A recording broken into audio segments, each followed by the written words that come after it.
So today guys, I'm sharing with you cost of living in Rwanda. This video is going to be so quick, okay, because I'm rushing somewhere and weather is pretty hot. Okay, so if you're looking for ways, if you're thinking about migrating to Rwanda and you're thinking about the cost of living in Rwanda, then this video is for you because I've got a lot of DMs. Okay, so number one is cost of accommodation, and that's where you're supposed to begin from, right? As someone who is planning to migrate, so for a family of two, three, okay, you will not be considering a studio apartment because most landlords will not rent you a studio apartment because of the number of your family, okay? So it's okay for you to consider probably a one bedroom or two bedroom apartment depending on the number of the family. So it also depends on the location. So for places like Kanombe, Kabeza, um, Nyamirambo, you can get, there are also other places I can't remember in this video. You can get accommodation from 150 USD to 600 or thereabout, depending on the size of the house, the location, and whether it's furnished or unfurnished. Okay, so yeah, between that range, that's what you should be budgeting. Then in places like Kimironko, Kibagabaga, places like Nyarutarama, you should always budget for a one bedroom from 300 USD or 250 USD to 600, depending if it's furnished or unfurnished. You can also be getting, in some of this location, you can also get a one bedroom for as high as 800, especially when it's furnished, or 700.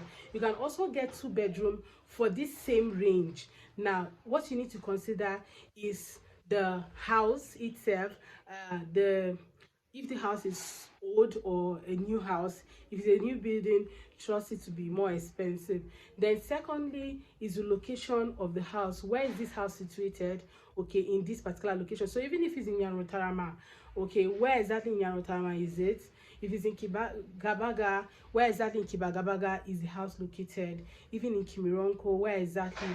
Then for places like Kimirura, Kachiru, Gachiriro, then you should be looking for a two bedroom. You should be looking at from 500 USD downwards to upwards, 1,500, 2,500, especially when it's furnished, because most of the houses I've actually seen there are furnished. They also have unfurnished apartments. You can see an unfurnished apartment a bit lesser, but not lesser than 500 USD. Okay, so yeah, for a two bedroom apartment, and that's the price for accommodation depending on where you decide to live. Okay, secondly, the second thing I want to talk about is food.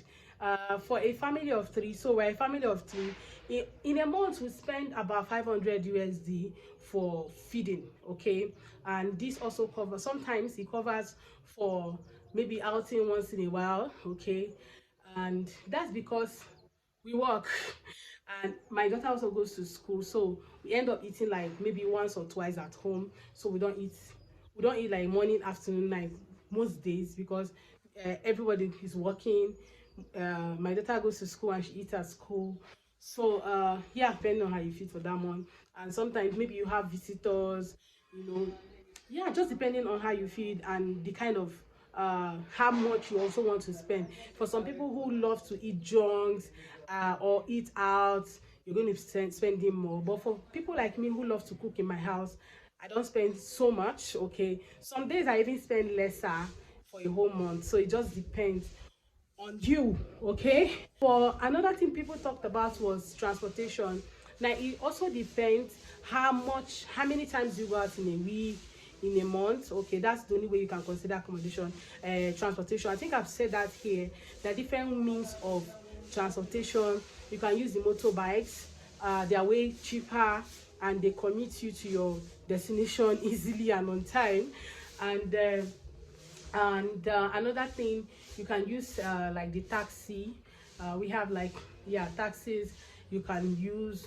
Those ones can depend on the trip. So most times when I go from Remera to Kimirura, I spend like 8,000, 9,000, sometimes 10K, depending on the traffic on the road if I'm using a taxi.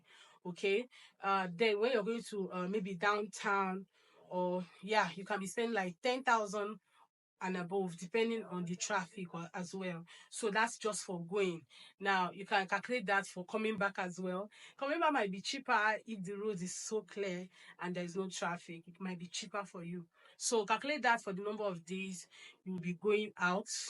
Okay, that's for taxis. Then another thing is the bus. They have the bus card. Buy a bus card. This bus card permits you to enter like the buses that goes to different locations. Okay, you have buses that goes to from maybe from anywhere to anywhere. There are different bus stations everywhere. So if the place you're going to has a bus station, then and where you are also has a bus station, it's cheaper for you. Okay, sometimes you pay as low as 250 random francs, 300 and something for a bus from a particular destination to another destination, depending on the location. That's what they charge. They're not charging you, it's the machine that is charging you. So when you tap your card, it charges you the amount for that particular destination, because every bus has, I'm saying bus because I want you to understand. Normally it's bus. So every bus has like their prices because of where they are going to and where they are situated at the time of boarding, right? So it depends. That's for transportation. Okay, and you shouldn't stress more about it. Now another thing I want to add is that somebody asked me if they can rent a vehicle. Yes, you can rent a vehicle. There's some people that rent vehicles. I think I saw one particular vehicle. It was kind of a tush car. So the person was renting for like 1 million plus per month. For 5,000 USD, you can get a car. Okay, but I don't know if it's new one. I doubt if you can get a new car for that amount. Okay, but yeah, you can just budget that for something that can just commute you from here to here. Then 5,000 USD, you can get a small car that can cover for transportation if you have the money. So the prices I called, okay, for accommodation and thereabout are for people who are living in Kigali. Okay, then maybe one of these days I can do maybe a video of people living outside of Kigali, maybe like Bugesera, like Musanze, the cost of accommodation over there, and any other thing that you guys have asked me. But for Kigali, this you just maybe if I say 300 anywhere, you can add extra 50.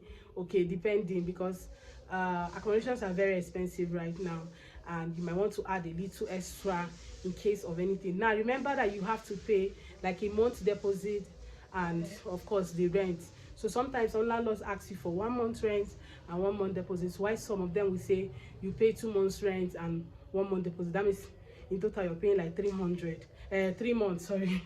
You're paying like 3 months, yeah, depending on the person. Then you're also going to pay the agent that will bring you the house. Okay, so that's just the cost that is included. So you're not just going to pay 1 month and that's it. No, yeah, that's it. So I think I just did justice to this in a few minutes. Thank you so much guys for watching. If you have not subscribed, do get to subscribe to the channel and let's be friends. Thank you so much and see you in my next video. Bye guys.